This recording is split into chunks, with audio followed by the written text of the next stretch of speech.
Hello everyone, my name is Omon and you're watching Omon's Couch. Please keep watching.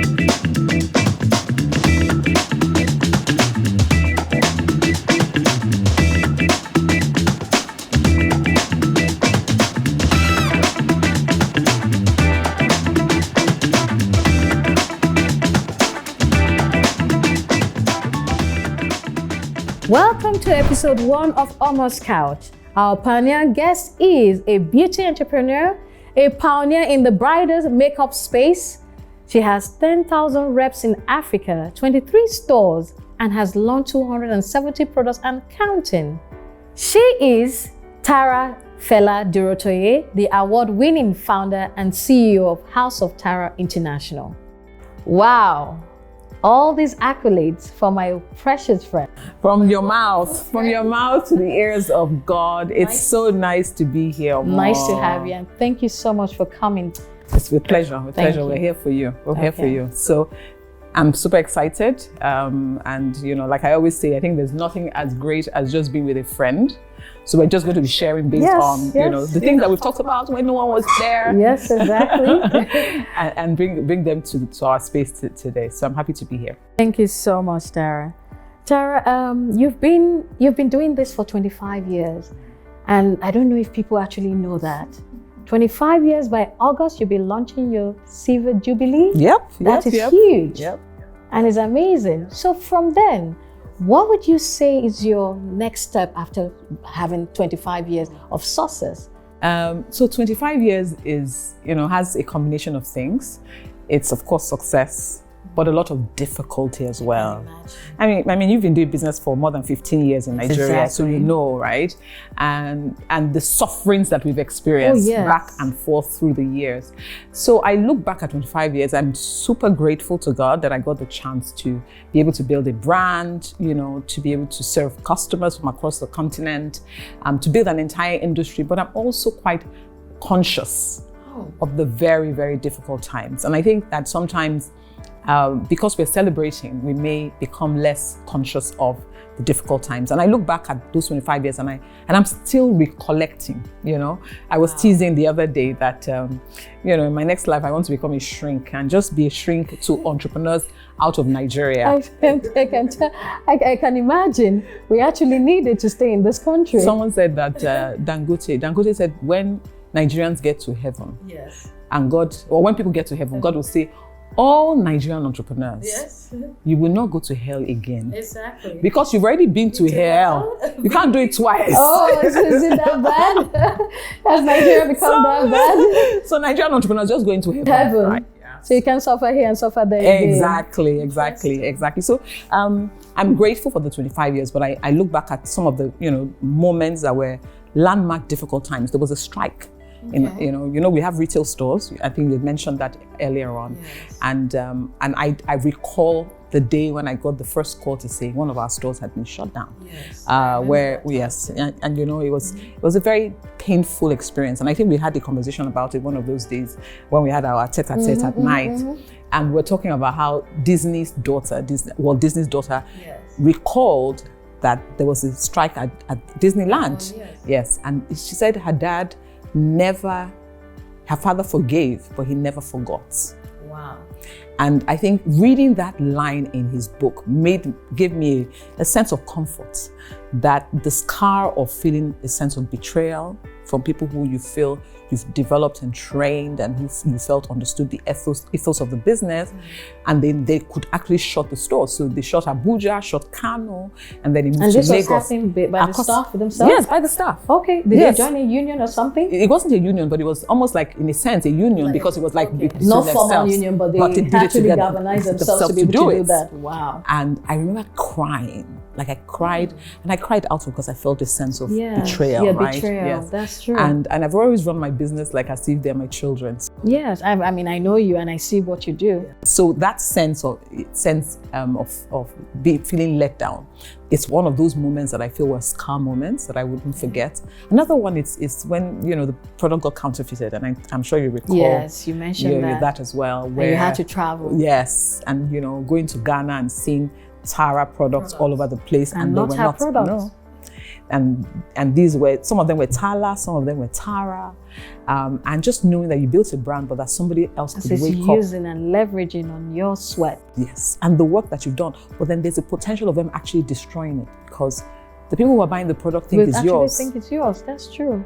And then the damage that it can do to their skin. And so that was another. And I went to China and I saw it in China. So it wasn't even a function of, it was not just in the African countries. Yeah. And they were exporting it. So I knew they were making money from it. In short, the woman who was selling in one of the markets actually tried to sell Tara to me. She said, oh, it's a very good product. You can sell. This is how we distribute. We send it to Gabon. And she tried to name all the African countries, you know, wow. that. But even having said that, and of course, you know, them being a mom, I was listening to the other interviews, that one of the other interviews of an entrepreneur who said she got the chance to build her business before she started having children. In my own case, it was different. Like I was having the babies, like you know, back to back, exactly. You know, and the wondering age, how you know, the age group, cope. yes, and but just moving along with having the children. And I remember sometimes entrepreneurs will call me, and young entrepreneurs will say, how did you do it? And I say, well, don't worry. All you have to do is think to yourself, if Tara survived it, you will not die.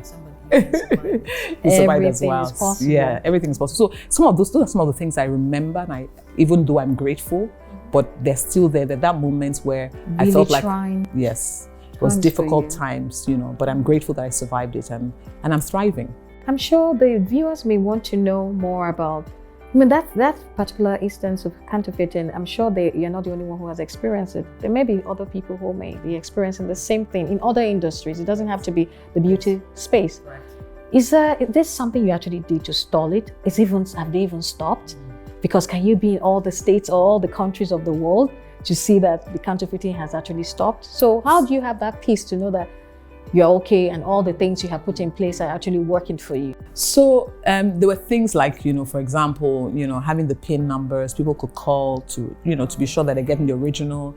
It was the advertising of, you know, where can you find the original, and what so you did a lot of adverts. They did a lot, and then of course authentic your products. You know, how things to check. Yes, to check, to be able to be sure. Oh, we did all that. Then there was a lot of support from celebrities on social media. Right, that was amazing. They went behind you to support. They were just like they started an entire campaign called like Stand with Tara. Are you serious? Yeah, and customers would go into stores, and when they see it as a fake, they will put it up on social media. Then the owners of the store will have to start defending themselves and say, no, it's not fake and all of that. And so people became afraid because customers, you know, they became our advocates.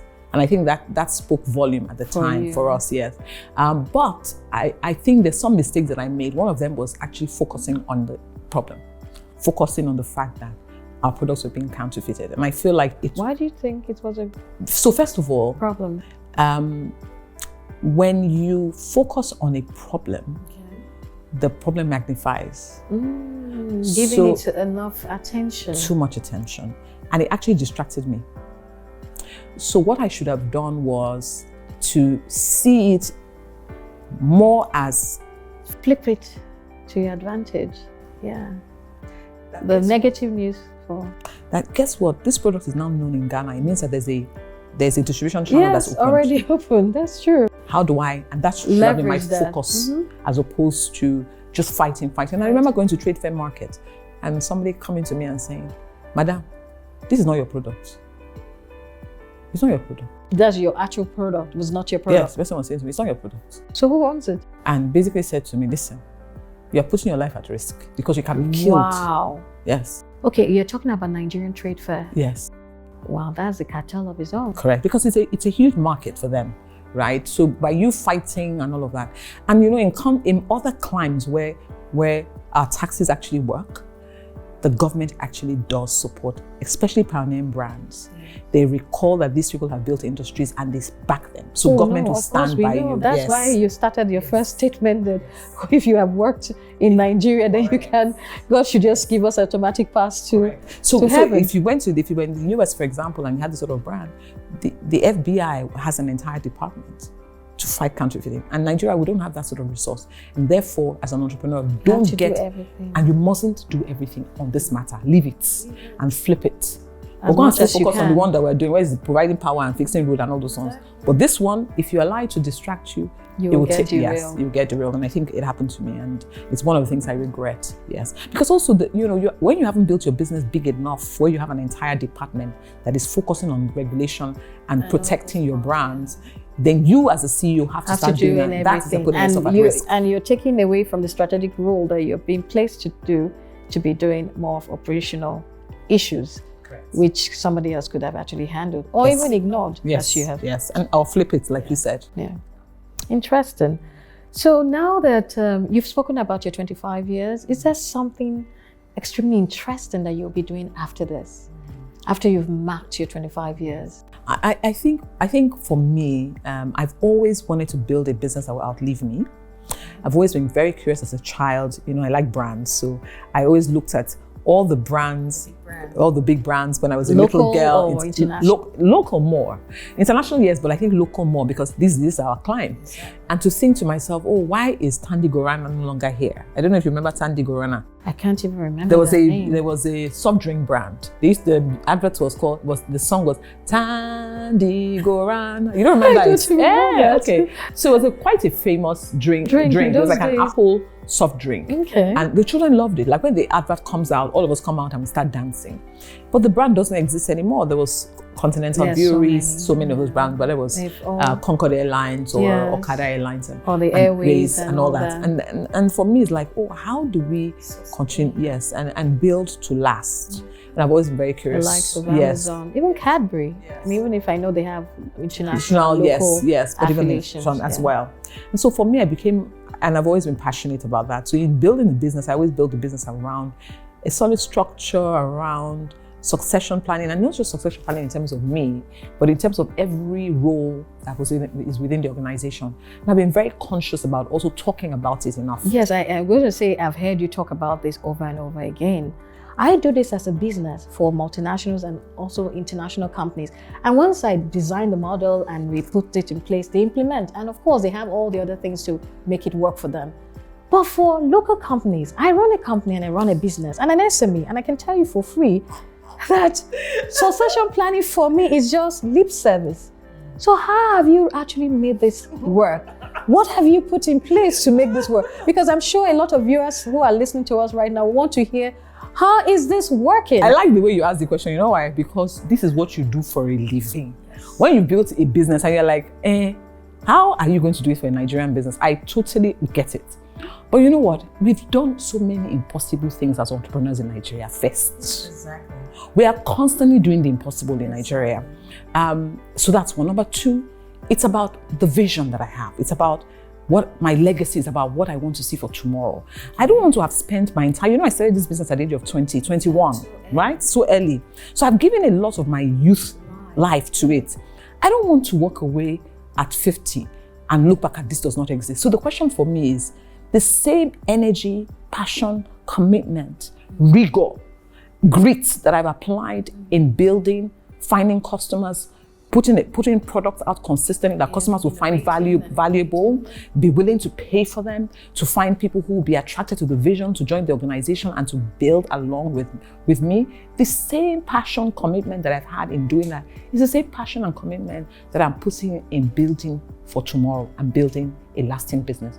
And this is the truth, right? So first of all, it's really about the mindset. Okay. And my mindset is saying to me, it is possible. That's the first thing. Okay. The second thing is, okay, these things are being done in multinationals, but the same principles can be applied, whether it's Nigeria or it's Ghana, right? And what are the principles? Let's design a business that at every point in time, you're consistently talking about building for tomorrow, building for tomorrow, building for tomorrow. You're saying to a person who's working in finance to say, as we build this, everything we do must be documented in such a way that tomorrow somebody else who comes to that role can see what you are doing and replicate. So you're talking more of process now. That's one part, right? Process is one of the parts. The second part is about ensuring that everyone who works within the organization sees the vision that I have, but also see themselves in that vision. So I think about two people now, for example, who come to my mind at this very moment. One of them has been in the organization for 12 years, another has been for 15 years.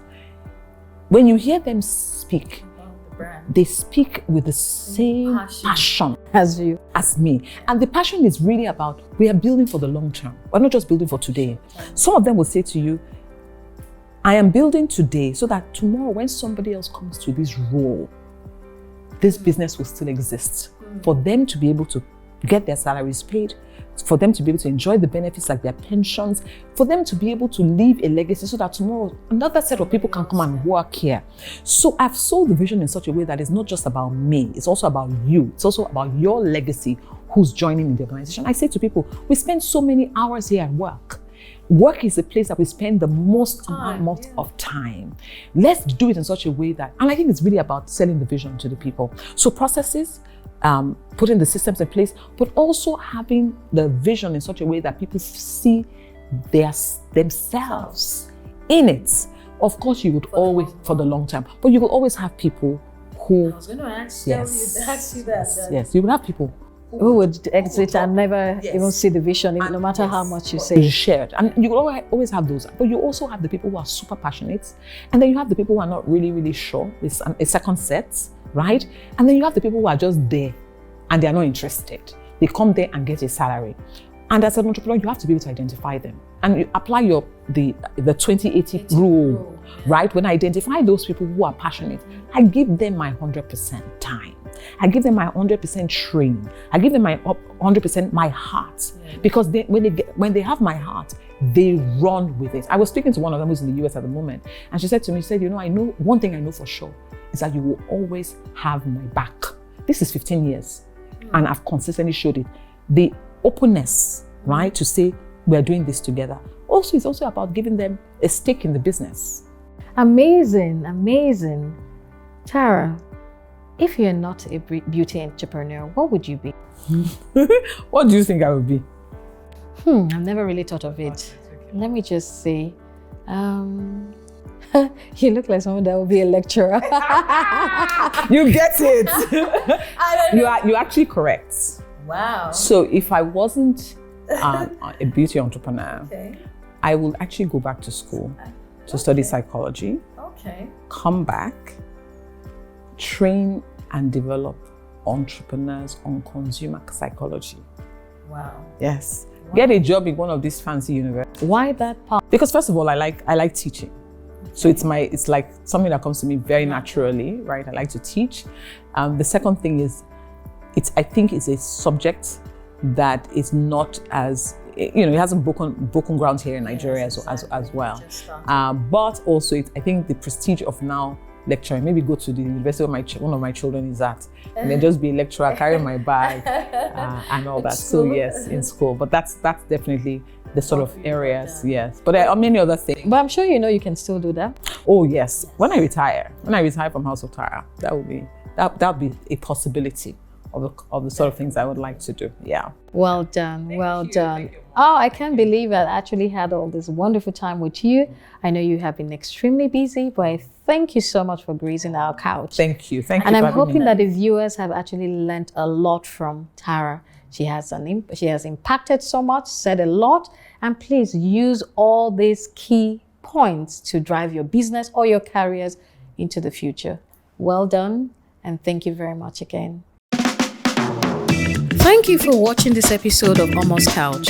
If you would like to see more inspiring content like this, follow me on Facebook and Instagram. The handle is Omon. Also subscribe to my YouTube channel at Omon.